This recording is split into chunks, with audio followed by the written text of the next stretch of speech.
Hola, muy buenas tardes, amigos y amigas, y bienvenidos de nuevo todos y todas a vuestra casa del oráculo de Delfos 700. En el vídeo de esta semana vamos a reflexionar un poco sobre la teoría platónica del amor y bueno, es posible que tal vez no me dé tiempo a terminar la reflexión en un solo vídeo y deba continuarlo la semana próxima, porque quiero hacer en primer lugar un resumen de en qué consiste la teoría platónica del amor, pero en segundo lugar hacer también una invitación a reflexionar sobre si cabe en nuestro mundo actual y nuestra filosofía actual una segunda lectura de ese mito, una tercera, una cuarta, si caben diferentes interpretaciones del mito platónico más allá de la que nos ofrece el famoso filósofo ateniense. En primer lugar hay que decir que, claro, la expresión amor platónico es una expresión muy usada, muy manida, quizás demasiado gastada, y entendemos por lo mismo que para una buena mayoría de la gente quizás no se haya sabido comprender bien qué es lo que significa en el pensamiento platónico la teoría del amor.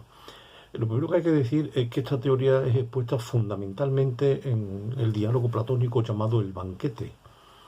Es un diálogo pequeño, muy hermoso, muy bonito, en el que pues, varios personajes se dan cita para llevar preparado un discurso sobre el amor, y luego allí, pues después de la comida, como era usual en la cultura griega de entonces, ir exponiendo cada uno de ellos bueno, lo que han preparado, lo que han reflexionado y lo que han pensado sobre ese tema.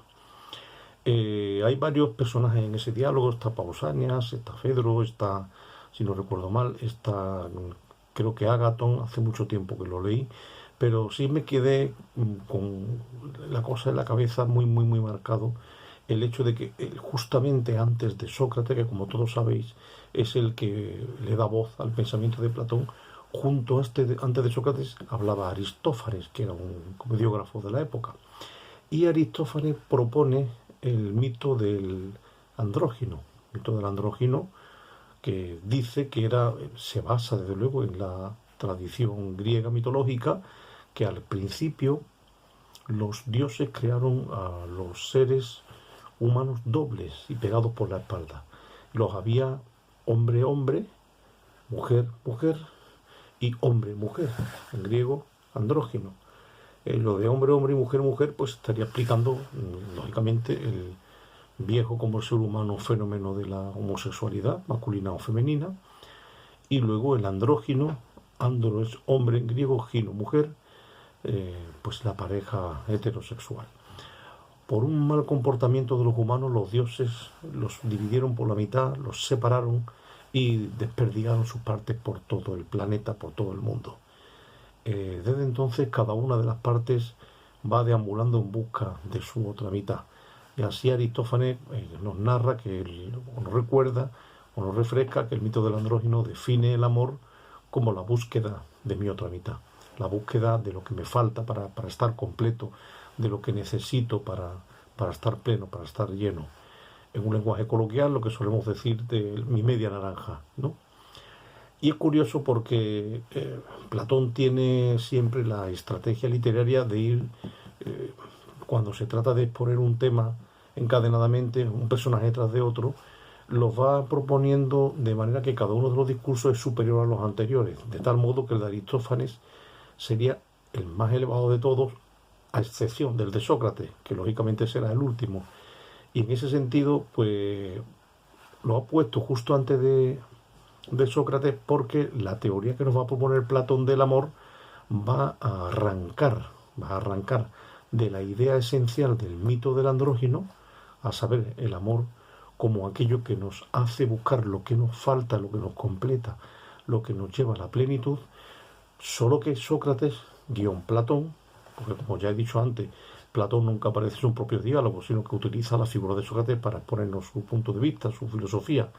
Pues en boca de Sócrates, Platón nos va a exponer, va a llevar, digamos, el mito del andrógino a otras consecuencias más profundas, más elevadas, más allá de la propia significación mitológica del mito del andrógino, pero nos va a proponer otra visión también más, como diríamos, más metafísica o más transpersonal, que va más allá del amor propiamente humano. Cuando le toca a Sócrates tomar la palabra para explicar su teoría del amor, empieza diciendo, bueno, como siempre, muy en su línea literaria, que él, bueno, como que había llegado, que iba para el banquete sin haber hecho los deberes, que no había elaborado correctamente una teoría sobre el amor, no lo tenía claro, le había dado muchas vueltas a la cabeza, pero no acababa de verlo claro. Y en el camino se encontró con una sabia, la sabia Diotima, que le preguntó dónde iba. Entonces él le comentó que iba, pues, que iba apurado porque iba para para un banquete, para un simposio en el que tenía que exponer un discurso sobre el amor y no sabía exactamente qué les iba a decir a los comensales de dicho banquete. Y entonces él narra que Diotima le explica por el camino cómo debe enfocarlo y responde también con otro mito, que es el mito de Eros. Eros, amor en griego, como todos sabemos. Sócrates refiere a Diotima la explicación de que Eros es hijo de un dios y de una mortal, del dios Poros, que es el dios de la riqueza, y de Penía, que es significa o simboliza la pobreza. En este sentido, Eros, que no es un dios, porque si eres hijo de un dios y de un mortal, en la mitología griega, como mucho eres un héroe, pero no puede ser un dios, porque para ello tendrán que ser dioses los dos padres.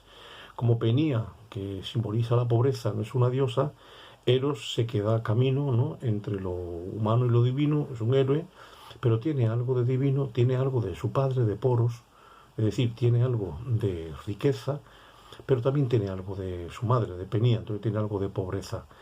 En la mentalidad socrático-platónica, también continuada por Aristóteles, en una palabra, en la mentalidad de la cultura griega del siglo V, de los siglos V y IV antes de Cristo, para ellos que lo más elevado de la vida humana, a lo máximo a lo que se puede aspirar, es a la posesión de la sabiduría, del conocimiento, de aquello que nos hace saber lo que somos y cómo tenemos que guiar nuestra vida para alcanzar la plenitud, porque además en la teoría de Sócrates y Platón, el conocimiento es la vía absolutamente imprescindible para poder tener una vida virtuosa. Si no comprendemos qué es lo bueno para nosotros y para los demás, no podemos ponerlo en práctica. Por eso la máxima aspiración en la mentalidad griega es la racionalidad, el conocimiento, el saber. Eso quiere decir que la riqueza máxima de Poros no es una riqueza económica, es una riqueza de sabiduría. Y la pobreza máxima de Penía no es una pobreza económica tampoco, sino que es una pobreza de sabiduría. De esa manera, Poros simbolizaría la sabiduría plena y Penía la ignorancia absoluta. Pero Eros, que es hijo de ambos, el amor, está en la mitad de camino. Entonces no posee toda la sabiduría por ser hijo de Penía, pero tampoco es completamente ignorante por ser hijo de Poros. Entonces lo que tiene de sabiduría en su corazón le hace saber que ese es el camino y que la desea tener toda, o que quiere tener más. Por eso Eros tiende hacia Poros, tiende hacia la sabiduría. Es amor de la sabiduría. En ese sentido, en los términos griegos, amor de la sabiduría es filosofía. Por eso le dice la sabia Diotima a Sócrates que Eros es filósofo en realidad. Es decir, es un amante de la sabiduría. En este sentido no es un sabio, porque el filósofo no es considerado por Sócrates ni Platón como un sabio, sino como un aspirante a ello, es decir, como un amante del saber, del conocimiento y de la virtud, pero no alguien que cree que ya lo ha encontrado. Es decir, esa es la esencia del llamado intelectualismo moral. Si creemos que tenemos ya la sabiduría completa, pues no la vamos a buscar, ¿no? El famoso solo sé que no sé nada de Sócrates, ¿no? Esquio tantum enil scire. Pero esta búsqueda nos va a llevar ineludiblemente, si la hacemos con seriedad y con profundidad, a la posesión de ese conocimiento que después se transformará en virtud, en bien y por tanto en felicidad. El filósofo no es un sabio, pero sí es un aspirante a la sabiduría que huye de la ignorancia, y la ignorancia tiene pues como un enemigo fundamental y básico en la creencia de que uno es sabio. Eso era lo que Sócrates y Platón le imputaban a los sofistas, que ellos se creían sabios sin serlo y por ese motivo nunca jamás podrían llegar a serlo. También esa es una lección pues muy importante para todos los que trabajamos en el mundo intelectual, en el mundo del pensamiento o en el mundo del estudio de la cultura. Debemos ser conscientes siempre plenamente de que cuanto más creamos que sabemos, más vamos a darnos cuenta de lo muchísimo que ignoramos, porque el conocimiento es una realidad tan amplia y tan vasta que es imposible abarcarla.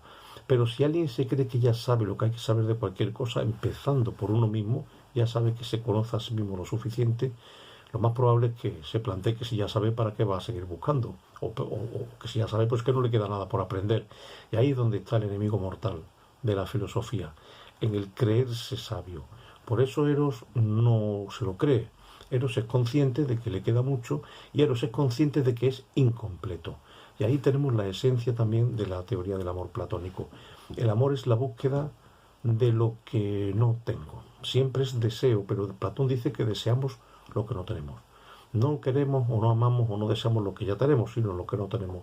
Por tanto, Eros es deseo de plenitud y parte de la conciencia de la no plenitud. Si no somos conscientes de que no somos llenos ni plenos, no podemos trabajar y caminar hacia dicha plenitud. Por eso Eros es filósofo, porque es amante de la plenitud y es amante de la filosofía, pero es consciente, perdón, es amante de la sabiduría, pero es consciente de que aún no la posee y que tiene que seguir caminando.